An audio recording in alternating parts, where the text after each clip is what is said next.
Bonjour et bienvenue à cette série de vidéos sur mon top 10 des plus grandes leçons que j'ai tirées de l'entrepreneuriat. Alors, aujourd'hui c'est en numéro 10.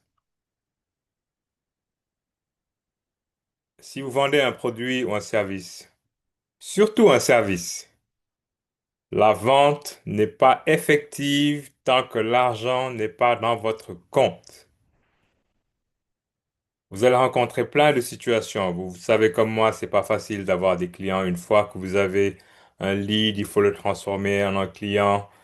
Une fois que c'est un client, vous signez un contrat, vous envoyez une facture et vous pensez que là c'est fait, surtout si vous avez déjà donné la prestation ou le service. Tant que le client ne vous a pas payé, la vente n'est pas effective. J'ai connu plein de situations où c'était des promesses d'achat, on signe un contrat, la facture est envoyée, le virement est en cours. Non. Tant que l'argent n'est pas rentré dans votre compte, ne le comptabilisez pas dans votre trésorerie. Croyez-moi, parce que la tentation est grande de se faire prendre. On se dit, oh, ça va arriver, ça va arriver.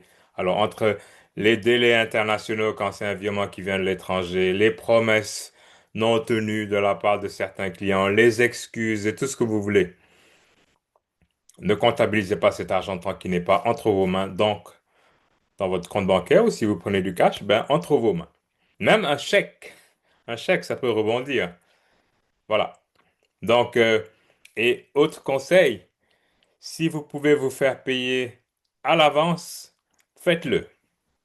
Si votre service vous permet de facturer à l'avance avant de donner la prestation, faites-le.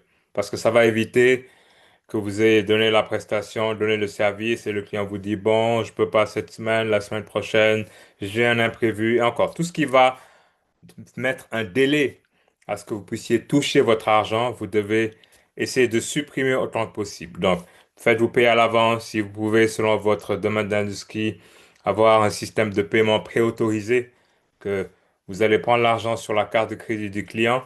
Tout ça ce sont des façons de diminuer l'incertitude financière face au paiement. Et voilà.